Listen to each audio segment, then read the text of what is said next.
रागिनी जी, आप सबको सच बता दीजिए, ये आपको छोड़ देंगे। मम्मी जी, हमने कुछ नहीं किया, हम सच कह रहे हैं, हमने कुछ नहीं किया। नहीं, मम्मी जी, हमने कुछ नहीं किया। वही ना, रुक जाइए, आप लोग ऐसे हमारी बहू को अपने साथ लेकर के नहीं जा सकते। लेकिन माँ जी। चुप। इंस्पेक्टर साहब, अगर आपको पूछताछ करने के लिए किसी को अपने साथ लेकर जाना ही है तो इसे लेकर के जाइए, क्योंकि ये सब कुछ इसने किया है। इसने हमारे बच्चे को नुकसान पहुंचाया और अब जब ये पकड़ी गई है तो अपना गुनाह हमारी बहू के सर पर मढ़ रही है। छुड़ाइए। रुक जाइए, अगर आपने हमारे काम में रुकावट डाली तो मजबूरन हमें आपको भी ले जाना होगा।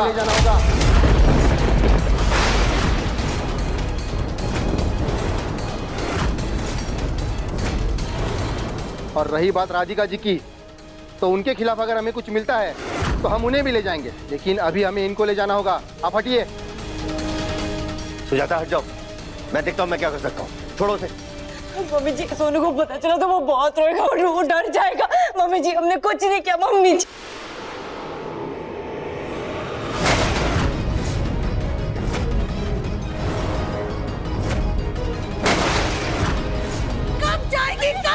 कब जाएगी ये मरूद हमारे घर से? जब से लौटी है तब से बर्बादी का तूफान मंजर लेकर के लौटी है ये हमारे घर में। कभी हमारे मुन्ना तो कभी हमारी बहू तो कभी हमारे पोती की जान की दुश्मन बनी हुई है। एक पल भी चैन की सांस नहीं लेने दे रही है ये हमें।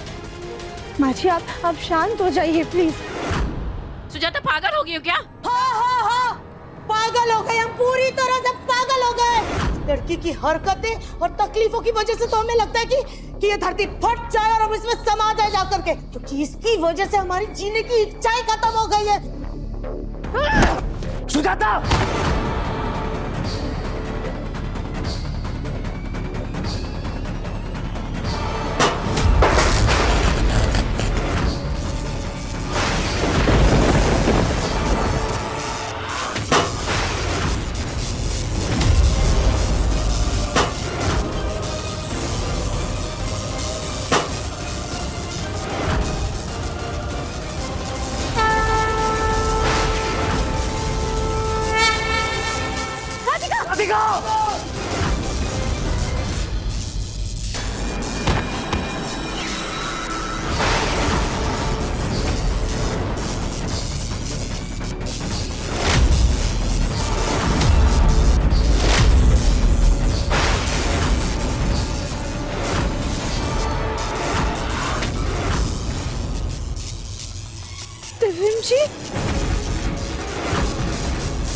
गोलू बेटा, स्विच ऑफ कर दे। हाँ, जल्दी संभल के जा बेटा, संभल के। ध्यान से। ठीक हो राधिका?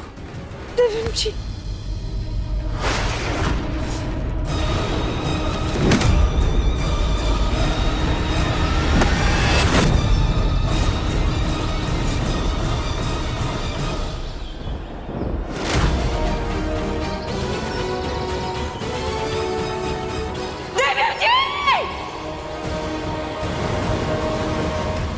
मुन्ना,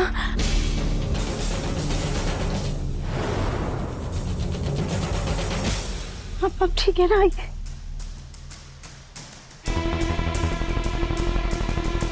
मुन्ना, तू कहाँ था? चोट, तू ठीक तो है ना? मैं ठीक हूँ माँ। लेकिन बेटा तू था कहाँ? हम सब तेरे लिए इतना परेशान हो रहे थे। मिस्टर दिव्यम, आपकी कार हमें खाई के पास मिली थी। हो सकता है, क्योंकि मैं खाई के पास ही था। लेकिन बेटा, तू खाई के पास क्या करने गया था और किसके साथ?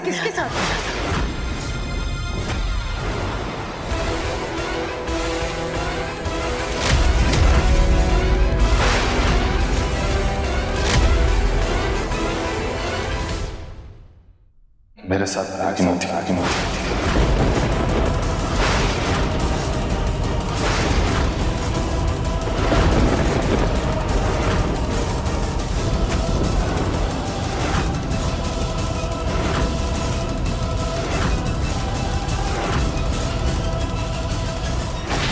देखा माँ जी, जी हमारे साथ नहीं बल्कि रागिनी जी के साथ थे।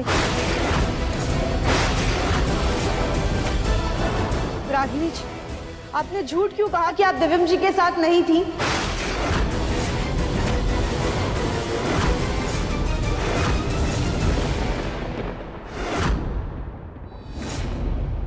बताओ रागिनी, झूठ क्यों बोला तुम?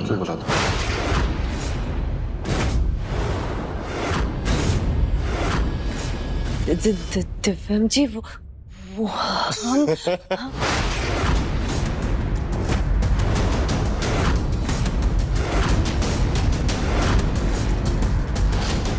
मजाक कर रहा हूं।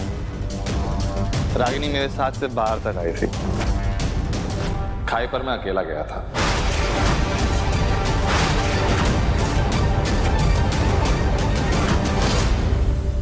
इंस्पेक्टर साहब, आई एम सॉरी आपको मेरी वजह से परेशान होना पड़ा। देखिए मैं ठीक हूँ, थोड़ी बहुत चोट लगी है, लेकिन I am all right. Thank you so much, आप यहाँ पे आए। ओके। मुन्ना, ये चोट कैसे लगी तुझे? तू कहाँ चला गया था? हम लोग कब से तुझे ढूंढ रहे थे। कितनी देर तक तू बाहर था? तू था कहाँ? तुझे पता है ना, तेरे बिना तेरी माँ एक पल भी चैन से नहीं रह सकती है।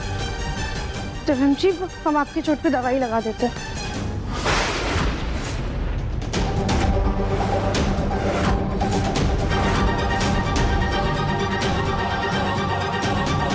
रहने तो राधिका, चोट देने के बाद उस पर मरहम लगाने की तो तुम सोचना भी मत।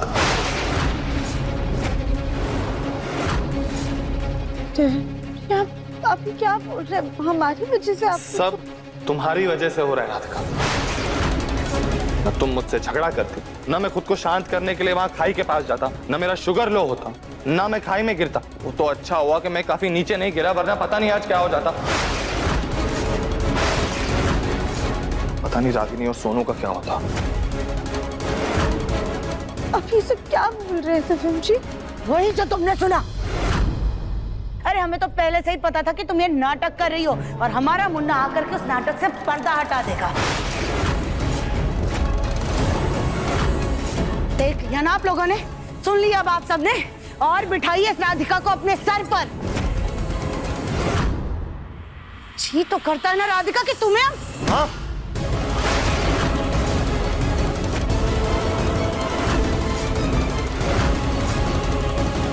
रहने दीजिए, अब सब कुछ ठीक है, मैं भी ठीक हूँ। जाने देते हैं, इस बात को आगे बढ़ा के और कोई मतलब नहीं है।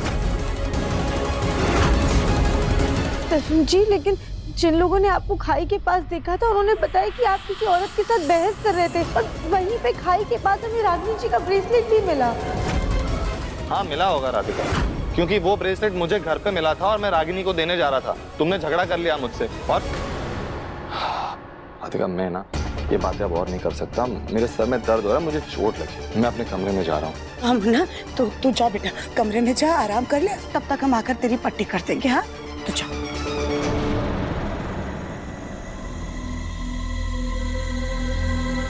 आप लोग इस घर को हस्तिनापुर बनाना बंद करिए और खुद गांधारी के अवतार से बाहर निकलिए। आप लोगों ने अपनी आंखों में जो ये राधिका की अच्छाई की पट्टी बांध रखी है ना, उसे उतार करके फेंक दीजिए, और देखिए इस मासूम चेहरे के पीछे एक शैतान लड़की छुपी हुई है। हम आप लोगों से कह रहे हैं, अभी भी वक्त नहीं बीता है, सब कुछ ठीक हो सकता है, वरना कहीं ऐसा ना हो कि ये राधिका सब कुछ बर्बाद कर दे।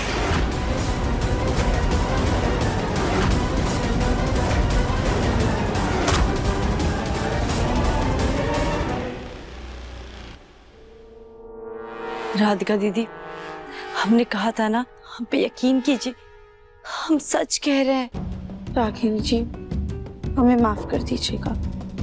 कोई बात नहीं राधिका दीदी, दिव्यम जी सही सलामत घर वापस लौटा है, हमें और कुछ नहीं चाहिए। हमें नहीं पता था कि दिव्यम जी हमारे झगड़े से इतने नाराज हो गए थे। हम मनाते हैं उनको।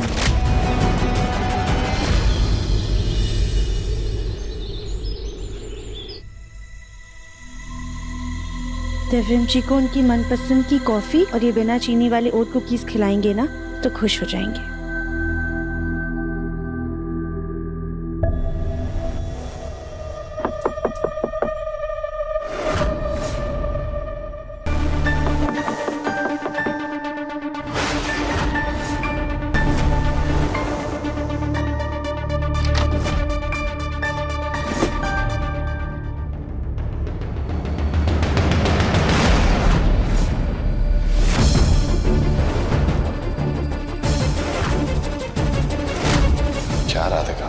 तुम्हें पता है ना, मुझे सारी चीजें एकदम परफेक्ट पसंद है।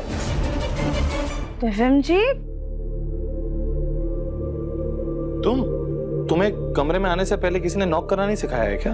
दिव्यम जी हमने नॉक किया था पर शायद आपने सुना नहीं। हम आपके लिए कॉफी और ओट कुकीज लेकर आए थे। पर आपने कमरे का ये क्या हाल बना रखा है? अरे यार, मैं मेरे अकॉर्डिंग कपड़े ढूंढ रहा हूँ, लेकिन यहाँ कोई कपड़े हैं ही नहीं जो मुझे अच्छे लगेंगे। खैर, क्या ले हो तुम मेरे लिए?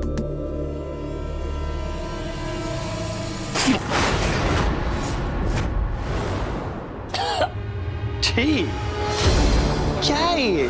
कैसी कॉफी है? ना दूध है ना शक्कर है, इसमें कौन पीता है ऐसी कॉफी? आप पीते हैं दिव्यम जी, आपको डायबिटीज है और हर रोज आप यही कॉफी तो पीते, ये तो आपकी फेवरेट भी है। हाँ, लेकिन आज मेरा जूस पीने का मन है ना। तुम मुझे पूरा बोलने ही नहीं दे रही हो तो मैं कैसे बोलूंगा?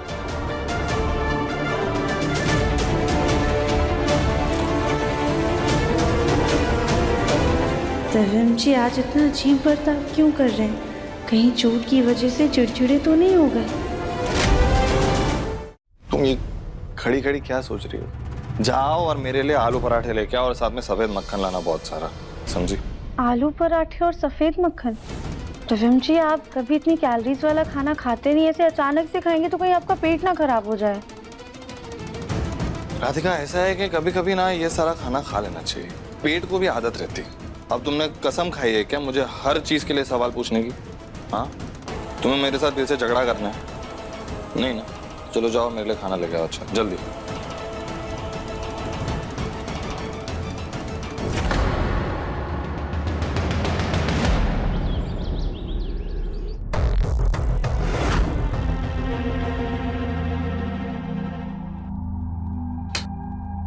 पराठे के साथ दिव्यम जी को चटनी और अचार भी दे देते हैं।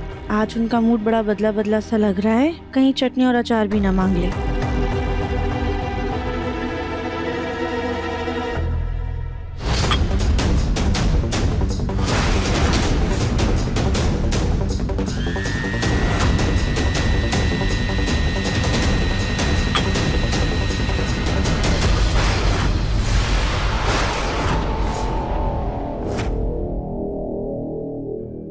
राधिका, और कितनी देर लगेगी नाश्ते में?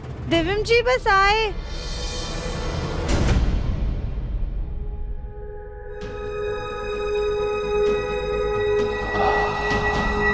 खुशबू तो बढ़िया आ रही है आलू पराठों की, बस इसका स्वाद भी बढ़िया हो।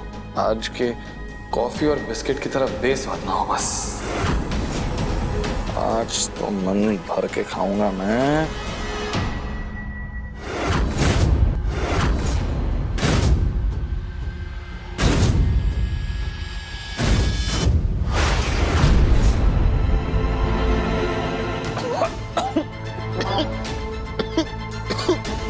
दिव्यम जी क्या हो गया? ये लीजिए पानी पीछे।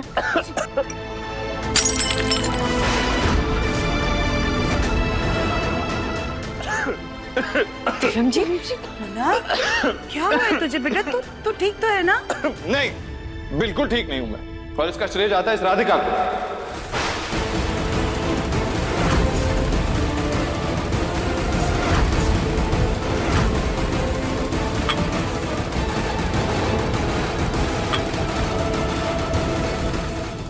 ऐसा चूना मिलाया था कि दिव्यम को तो कुछ नहीं हुआ, लेकिन राधिका तुम पर तो तूफान जरूर गिरेगा। क्या हुआ दिव्यम जी? पराठे ठीक नहीं थे क्या? राधिका, तुम्हारा ध्यान कहाँ रहता है? अगर तुम्हें मुझे मक्खन नहीं खिलाना था तो मना कर देती। मक्खन की जगह पे चूना खिलाने की कोई जरूरत नहीं थी।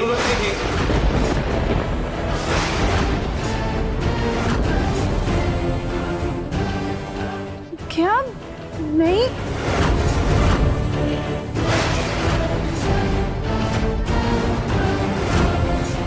ये कैसे हो सकता है? हम तो मक्खन ही लेकर आए थे।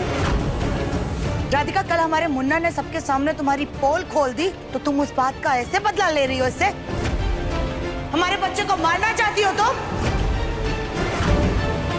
नहीं नहीं माँ जी, ऐसा कुछ भी नहीं है। बस बिल्कुल चुप रहना। बहुत माफ कर दिया तुमको सबने, तो तुमको सजा मिलेगी। अब ये पराठे तुम खाओगे।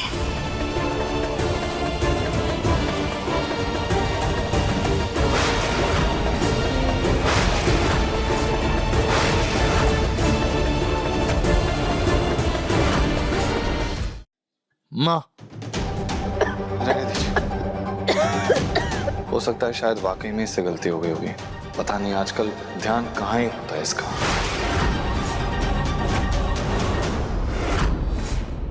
आज तो राधिका मैंने तुम्हें सजा से बचा लिया, लेकिन सच सच बताना, तुम मुझसे बदला लेना चाहती हो? मेरी जान लेना चाहती हो तुम? नहीं दिव्यम जी, आप ऐसे सोच भी कैसे सकते हैं? हम मानते हैं कि शायद हमसे गलती हो गई होगी। हम आपके लिए दूसरा पराठा बना के लाते, हमें माफ कर। मुझे कोई माफी नहीं चाहिए तुम्हारी, और तुम्हारे हाथ की बनी हुई कोई चीज नहीं खानी मुझे।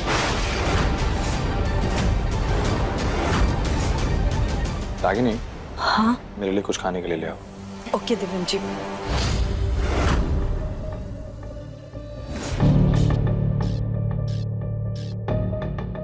समझ नहीं आ रहा है ये मक्खन की जगह चूना कहाँ से आ गया पराठे में, और दिव्यम जी को अचानक से क्या हो गया है?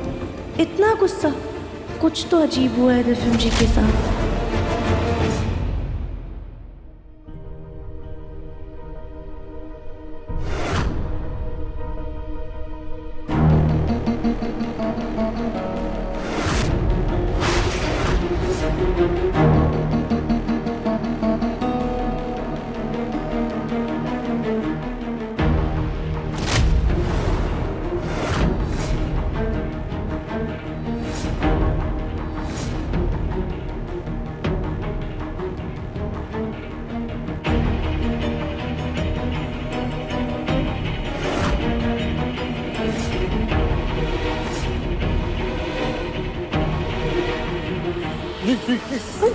दिव्यम जी, आप ठीक है ना? हाँ मैं तो ठीक हूँ, लेकिन तुम यहाँ क्या कर रहे हो? वो हम लड्डू के कपड़े धोने के लिए ले जा रहे थे। लड्डू?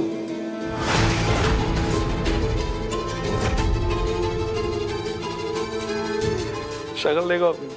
मजाक कर रहा हूँ, मैं जानता हूँ लड्डू हमारे बेटे। वैसे दिव्यम जी, आप यहाँ पे सारी चीजों को ऐसे क्यों देख रहे हैं जैसे आपने पहली बार देखी हो? मौत की आंखों में आंखें डाल के आ रहा हूँ ना, सब कुछ नया लग रहा है। पर दिव्यम जी आप क्या हुआ? सॉरी, मुझे ना बहुत ही दर्द हो रहा है। चोट जो लगी है ना उसमें, मुझे लगता है मुझे रेस्ट करना चाहिए, है ना?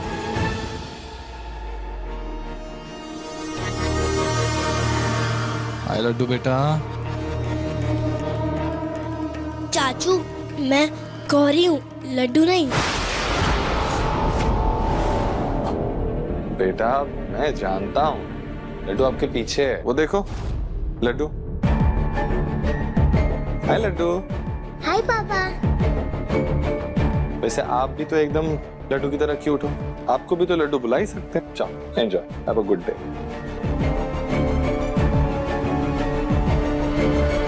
एक पल के लिए हमें ऐसा लगा जैसे दिव्यम जी ने गौरी को ही लड्डू कहा, और जिस भार को वो आसानी से एक हाथ से उठा लेते, आज दोनों हाथ से नहीं उठा पा रहे।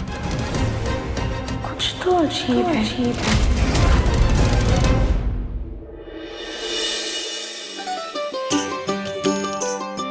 हे भोलेनाथ, हमने सच्चे दिल से आपके लिए ये भोग बनाया है। आप प्लीज इसे स्वीकार कीजिए और हमारे परिवार की और खास करके दिव्यम जी की रक्षा कीजिए।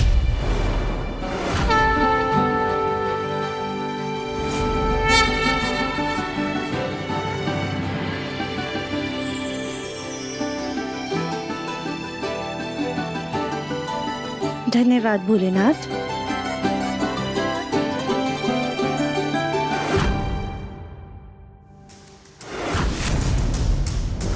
अरे जलेबी, ये तो मेरी फेवरेट है।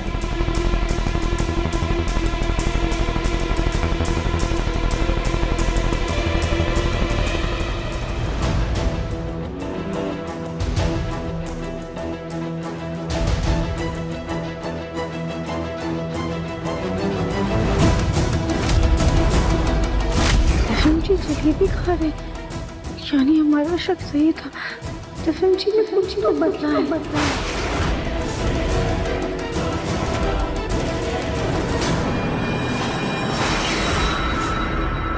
दिव्यम जी, आप ये क्या कर रहे हैं? आप जानते हैं ना आपको मीठा खाना मना है। आप भूल गए आपको डायबिटीज है। हाँ मुझे याद है रागिनी, लेकिन वो क्या है ना, कभी कभी खाने का मन कर जाता है तो अभी मन हो गया खाने का। एक बाइट खाने तो कुछ नहीं होता।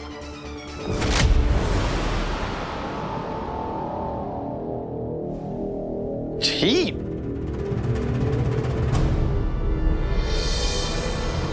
ये क्या गंदी बेकार फीकी जलेबी है। राधिका, हाँ तुम जलेबी बना रही हो? सुनो तो फिर मेरे लिए भी बना दो, शुगर फ्री ऑब्वियसली, ठीक है? तफिम जी लेकिन बिना चीनी की जलेबी बहुत अजीब लगेगी। राधिका, मुझे अजीब नहीं लगेगी क्योंकि मैं बचपन से बिना चीनी की फीकी जलेबी खा रहा हूँ, और वैसे भी मेरे अंदर जो फिटनेस का कीड़ा है उसे शुगर रास नहीं आती, समझी? मुझे नहीं खाना ये सब बकवास। छी। तफिम जी जब से लौटे हैं तब से अजीब बर्ताव कर रहे हैं। पहले कमरा फैलाना, फिर गौरी को लड्डू कहना, और जो हमेशा डाइट वाला खाना खाते वो जलेबी और पराठे खा रहे हैं। पता नहीं क्यों पर हमारा मन बहुत ज्यादा बेचैन हो रहा है। ऐसा लग रहा है जैसे ये तफिम जी होकर भी तफिम जी नहीं है।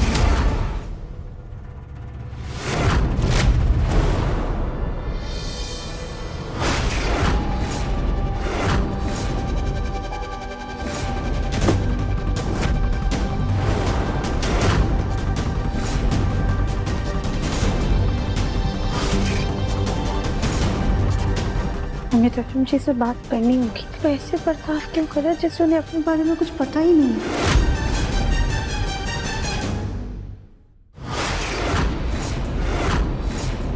राधिका, तुम ऐसे हमारे मुन्ना को घूर घूर करके क्या देख रही हो?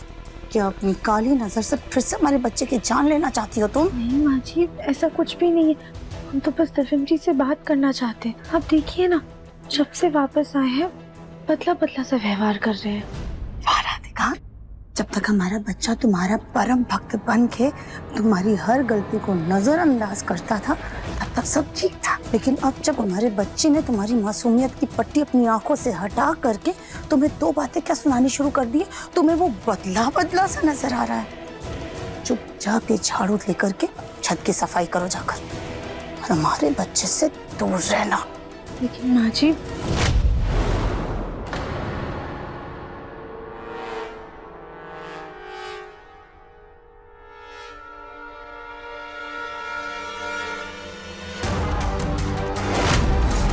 हम तो बस तफिम जी से बात करना चाहते हैं। आप देखिए ना, जब से वापस आए हैं बदला बदला सा व्यवहार कर रहे हैं। राधिका भी ना काम का हमारे दिमाग में भी इसने फितूर भर दिया है। बेचारा हमारा बच्चा मौत के मुंह से लौट कर वापस आया है। वो चाहे जैसे खाए पिए जो चाहे करे, उसे क्या ही फर्क पड़ता।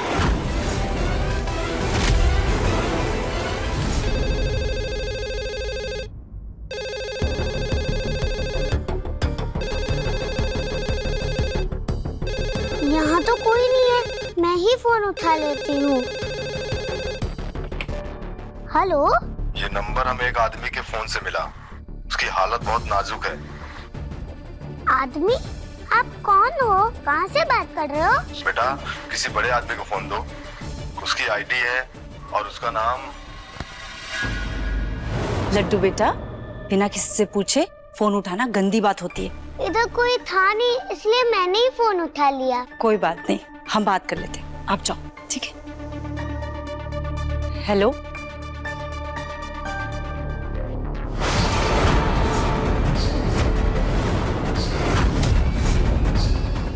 हम आते हैं। आंटी जी, किसका फोन था? किसी का नहीं लड्डू बेटा, रॉन्ग नंबर था। आप अपनी पेंटिंग करो, ठीक है?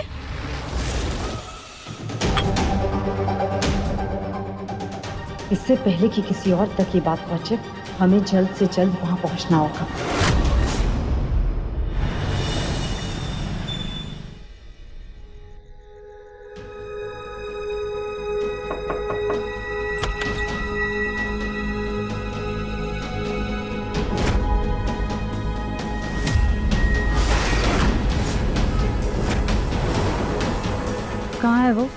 पहले ये सामान चेक कर लीजिए।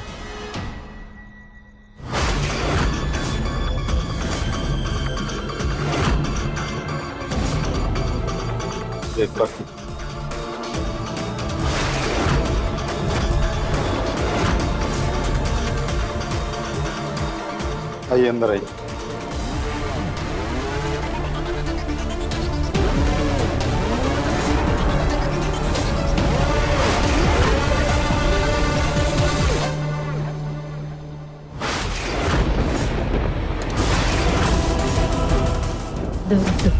दिव्यम जी,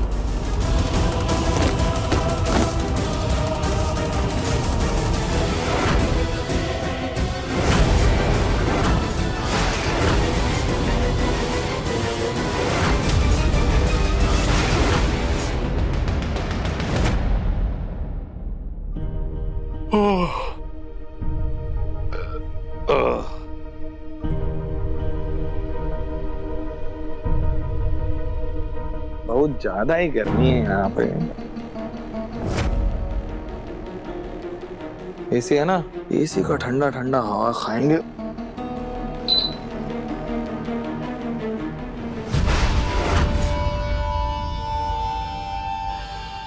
अबे यार, काहे का बंसल निवास है? लाइट कहाँ से चली गई यार? बिल नहीं भरा है का? नाम बड़े दर्शन छोटे इनके।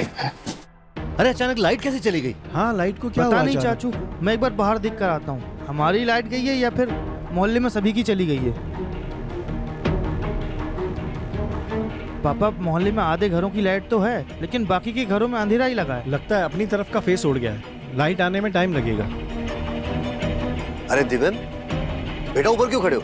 नीचे आ जाओ। नहीं पापा, मैं कमरे में रेस्ट करता हूँ, थोड़ा दर्द हो रहा है अभी सर में।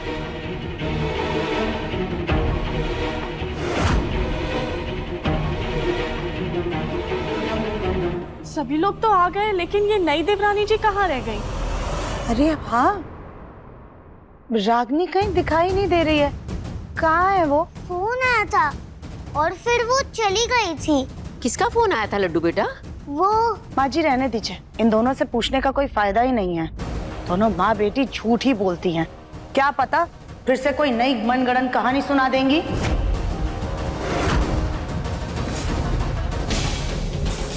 लड्डू, दादी की बात का बुरा मत मानना।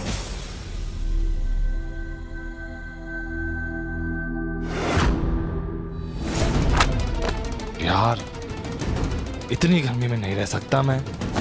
कब आएगी मनहूस लाइट? अब बहुत हो गया भाई, इतनी गर्मी में तो नहीं रह सकते हम।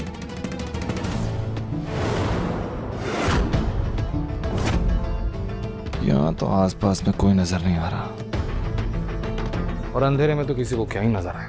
आम पत्ते इसको निकाल ही देते, वरना पता चला कि इस बंसल निवास में आइसक्रीम कुल्फी की तरह पिघल के बह रहे हैं।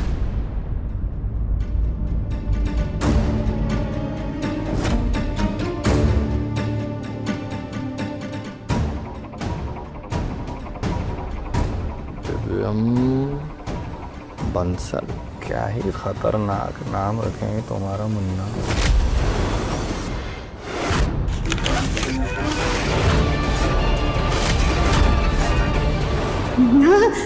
तू कहाँ था? चोट? तू ठीक तो है ना?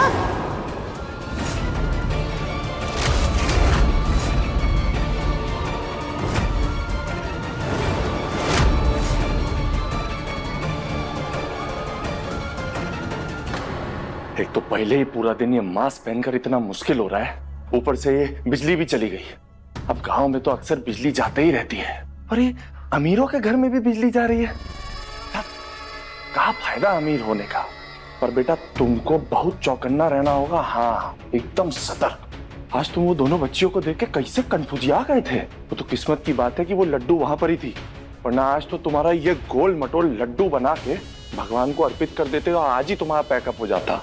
First day first show.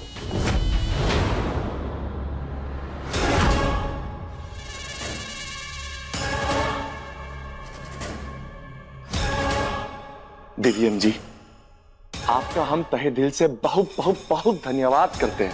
अरे आप ही की वजह से तो हमको ये मौका मिला हमारी एक्टिंग की कला का प्रदर्शन दिखाने का। बहुत बहुत थैंक यू। आप भगवान आपकी आत्मा को शांति दे। ये आपको कहाँ मिले? खाई के नीचे वाले जंगलों में बेहोश पड़े थे, हमने देखा तो सांसें चल रही थी। हम लोग इनको लेकर यहाँ आए। डॉक्टर ने कहा खतरों से बाहर हैं, लेकिन अभी कोमा में चले गए। क्या करे, दिव्यम जी को घर वापस ले जाए या फिर घर में जो नकली दिव्यम लाए हैं उसे ही कुछ दिन रखें। पर अगर इस दिव्यम को होश आ गया तो हम तो घर से निकाल दिए जाएंगे, लेकिन हमें तो उस राधिका को निकालना है।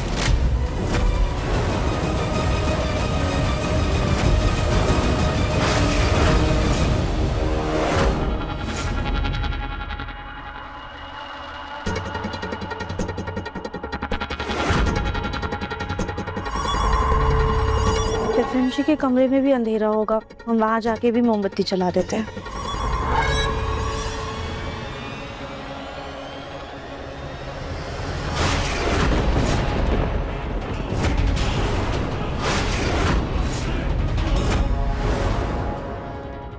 दिव्यम जी कहाँ चले गए?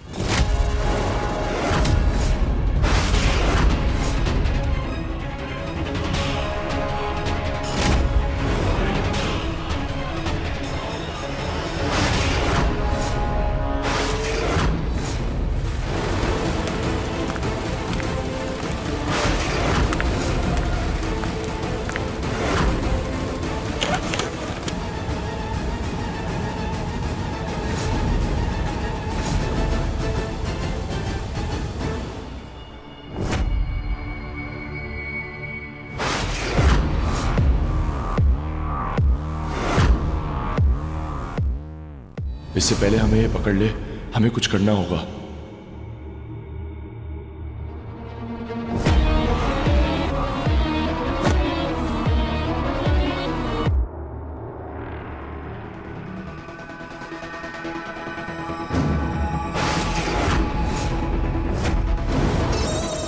दिव्यम जी ने अपनी जैकेट नीचे क्यों फेंक रखी है? हम उठा देते हैं।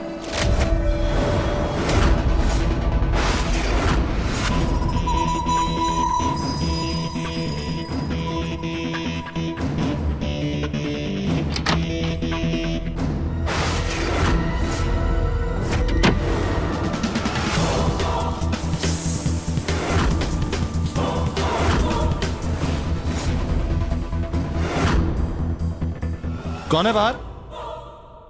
अब दिव्यम जी, हम हैं, वो मोमबत्ती लगाने के लिए आए थे। राधिका, मैंने तुमसे कितनी बार कहा है कि मेरे कमरे में बिना पूछे मत आया करो। अभी बाहर जाओ प्लीज। अगर मोमबत्ती रख दी है तो बाहर जाओ। दिव्यम जी तो वापस से गुस्सा करने लगे। दिव्यम जी, वो हमें आपसे कुछ बात करनी थी। क्या बात करनी है, बोलो। दिव्यम जी, वो लड्डू के जन्मदिन के वक्त आपने हमें केक खाने से रोक क्यों दिया था? ऐसा भी क्या था उस केक में जो आपने हमसे झगड़ा तक कर लिया? कौन सा केक? कैसा केक? कहाँ मिले? दिव्यम जी, आप सुन रहे हैं ना?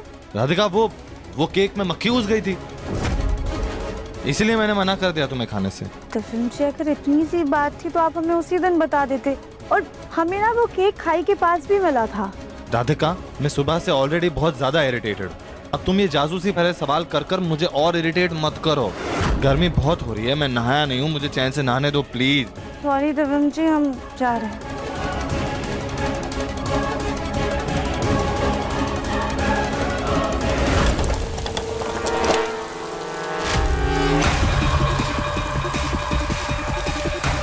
जैसा बोला है ठीक वैसा ही करना।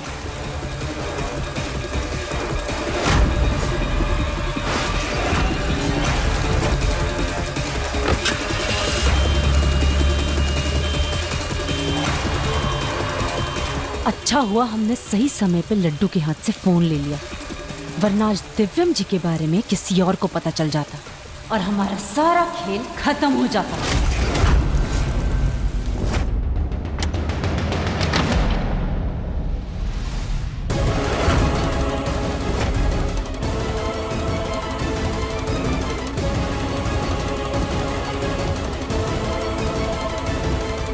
अच्छा, वो यहाँ से चली गई, जल्दी से नकाब पहन लेता हूँ।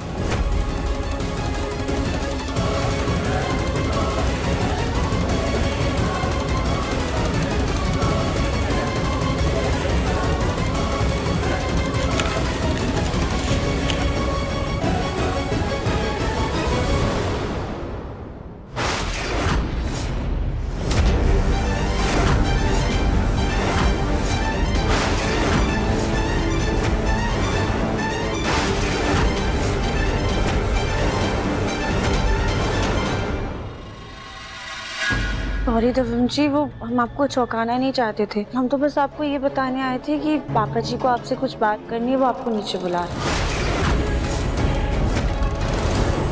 हाँ तो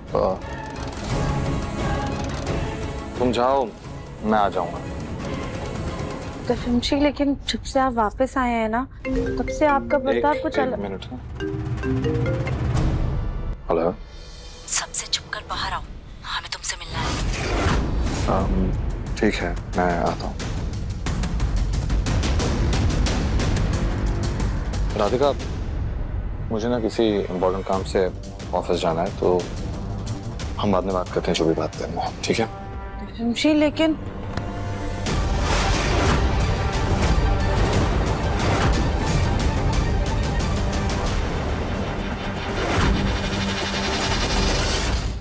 मैंने कहा बाद में बात करते, उसका मतलब होता है कि अभी नहीं, बाद। बाहर जाओ, बाहर जाओ।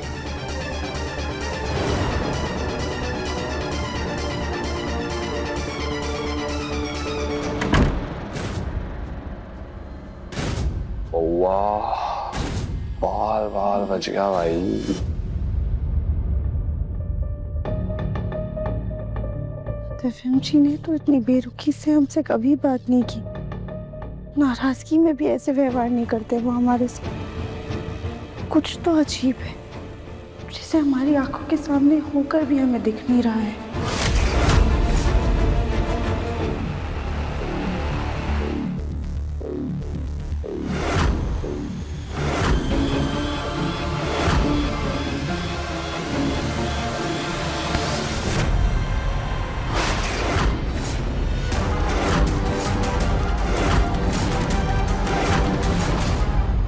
इतनी पहले फोन किया था तुम्हें, तुम अब आ रहे हो? पहले कैसे आता मैं? वो राधिका गोभी का फूल मेरा पीछा ही नहीं छोड़ रही थी। दिव्यम जी, आप ये क्यों कर? दिव्यम जी, आपने वो क्यों किया? मेरा दिमाग का दहीवड़ा बना दिया इसने। पहली पत्नी है ना दिव्यम की, तो फिर मक्खी की तरह गुड़ पे चिपकी हुई क्यों है? उसी मक्खी को तो मसल के घर के बाहर फेंकना है, इसलिए तुम्हें ढूंढकर दिव्यम बनाया है। हम जाके एक बार देख लेते हैं लड्डू ने अपना होमवर्क किया या नहीं। राधिका! जी माँ जी।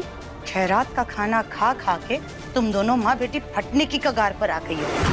थोड़ा हाथ भी चला लिया करो। बाहर दरियों और कपड़े सूख गए, उन्हें उठा कर ले आओ। जाओ। हाँ।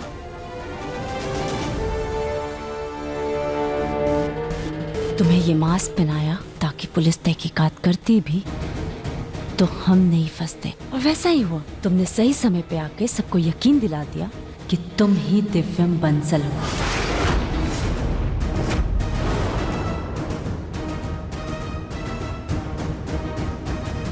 इसका मतलब तुमने अपने पति को मार डाला?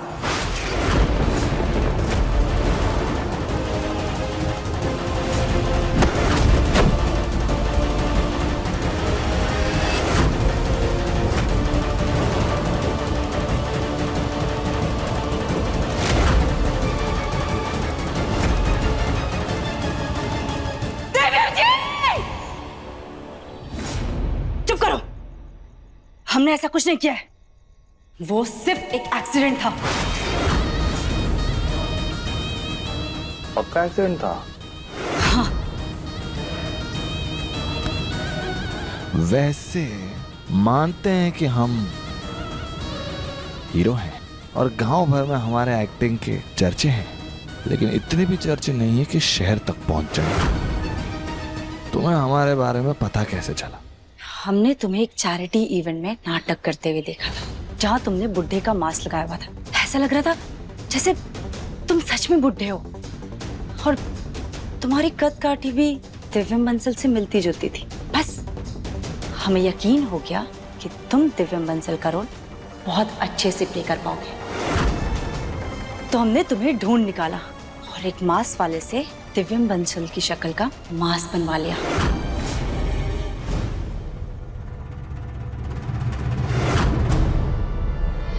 मास्क बनवाया तो ठीक है, लेकिन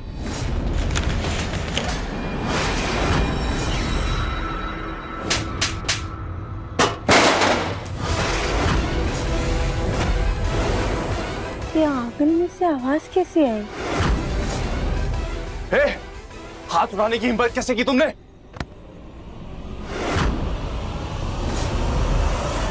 और तुम्हारी हिम्मत कैसे हुई ये मास्क निकालने की?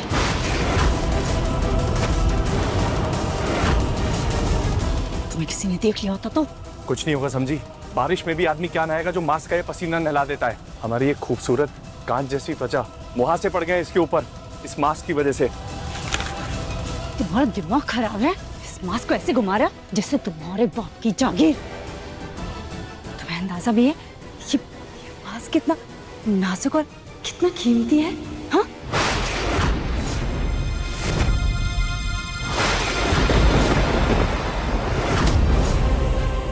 ये रागिनी जी यहाँ पर किससे बात कर रही है? और ये आदमी कौन? पीछे से तो बिल्कुल दिव्यम जी जैसा दिख रहा है, पर दिव्यम जी तो ऑफिस के काम से बाहर गए हैं, फिर ये कौन है? ये लोग क्या बात कर रहे, कुछ सुनाई भी नहीं दे रहे। थोड़ा पास जाके सुन। ये मास्क मोम से बना हुआ है। ज्यादा गर्मी हुई ना तो भी पिघल सकता है ये। इसे गिरा भी नहीं सकते वरना टूटने का खतरा है। इसीलिए अगर तुम्हें अपनी नौकरी बचानी है तो इसका खास ख्याल रखो, समझे?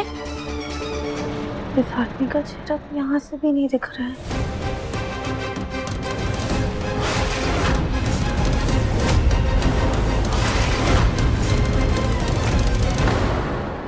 ये आदमी कौन है और रागिनी जी इससे क्या बात कर रही है? अच्छा ठीक है, ये बताओ हमें यहाँ क्या बुलाया है? तुम्हें यही बताने के लिए कि असली दिव्यम जिंदा है। तो अब? फिलहाल तो वो हमारे निगरानी में है, पर तब तक तुम्हें ही दिव्यम बंसल बनकर इस घर में रहना होगा। चलो अभी मास्क जल्दी से लगा लो।